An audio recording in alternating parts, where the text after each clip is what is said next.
लाडू खायला तर सगळ्यांनाच आवडतात, पण हेच लाडू साखर गूळ न घालता बनवलेले असले तर खूपच छान. आज मी तुमच्यासाठी साखर गूळ न घालता अगदी झटपट तयार होणारी पौष्टिक लाडूची रेसिपी घेऊन आलेली आहे. चला तर मग आजच्या या रेसिपीला सुरुवात करूयात. इथे मी लाडूसाठी वाटीने प्रमाण घेतलेलं आहे. कढईमध्ये 2 टीस्पून साजूक तूप घालूया. तूप वितळून द्यायचं आहे. इथे मी 2 वाटी नाचणीचे पीठ चाळून घेतलेलं आहे. तूप वितळल्यानंतर नाचणीचे पीठ घालूया आणि गॅसच्या मंद आचेवर हे पीठ आपण छान खमंग वास येईपर्यंत भाजून घेऊयात.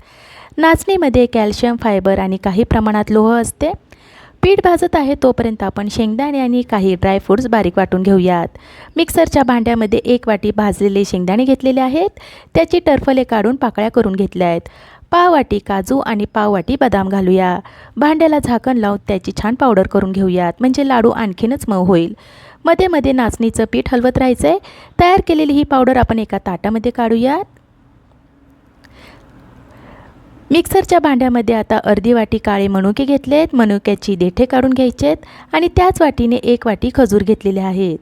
खजुराच्या बिया काढून असे विळीने बारीक चिरून घेतलेत. बारीक चिरल्यामुळे चिकट न होता छान वाटले जाईल.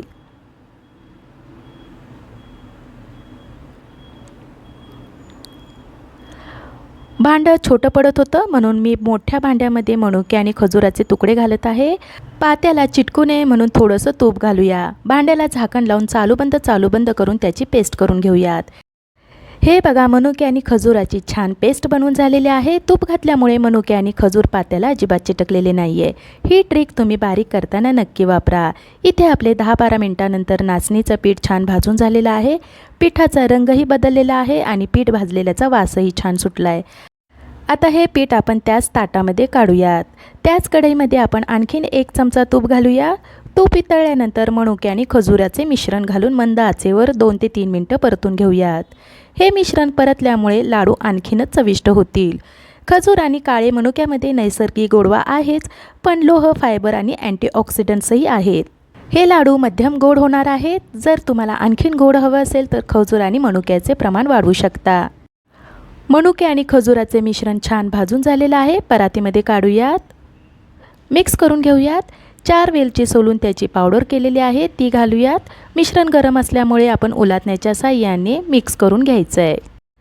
शेंगदाण्यामध्ये प्रथिने आणि चांगले फॅट्स असल्यामुळे लाडूमध्ये त्याचा उपयोग केलेला आहे. काजू आणि बदाममध्ये विटॅमिन ई, मॅग्नेशियम आणि हेल्दी फॅट्स असल्यामुळे आपले लाडू आणखीनच पौष्टिक होणार आहेत.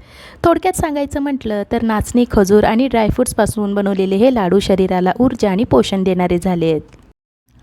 मिक्स करून झाल्यावर याचे लाडू बांधले जातील, पण खाताना ते कोरडे लागतील आणि बांधायलाही वेळ लागेल.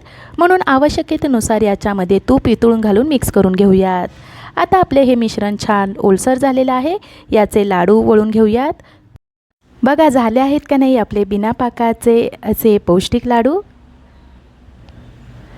मिश्रण आपलं आता छान ओलसर झाले. आता याचे लाडू बांधायला घेऊयात. लाडूचा आकार तुम्ही तुमच्या आवडीप्रमाणे मध्यम किंवा छोटा बांधू शकता. इथे मी मध्यम आकाराचे लाडू बांधणार आहे.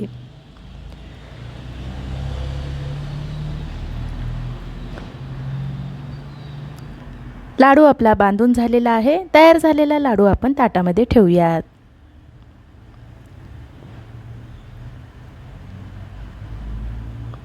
याच पद्धतीने सर्व मिश्रणाचे लाडू बांधायचे आहेत. आपले सर्व मिश्रणाचे लाडू बांधून झालेत. लाडू तुम्हाला मी तोडून दाखवते. आतून याचं टेक्स्चर तुम्ही पाहू शकता किती छान दिसतंय. घेतलेल्या एवढ्या प्रमाणात मध्यम आकाराचे 17 लाडू तयार झालेत. हे लाडू हवाबंद डब्यात खोलीच्या तापमानावर 7 ते 10 दिवस टिकतात आणि फ्रीजमध्ये 3 ते 4 आठवडे टिकतात. हे लाडू तुम्ही नाश्त्यासोबत खाऊ शकता, टिफिनमध्ये सुका खाऊ म्हणून देऊ शकता किंवा संध्याकाळच्या छोट्या भुकेसाठी सुद्धा हा लाडू खाऊ शकता. असे लाडू तुम्ही नक्की बनवून बघा, तुम्हाला जरूर आवडेल. आजची ही रेसिपी तुम्हाला आवडली असेल तर लीनाचे स्वयंपाकघर यूट्यूब चॅनलला लाईक, शेअर आणि सबस्क्राईब करायला विसरू नका. धन्यवाद.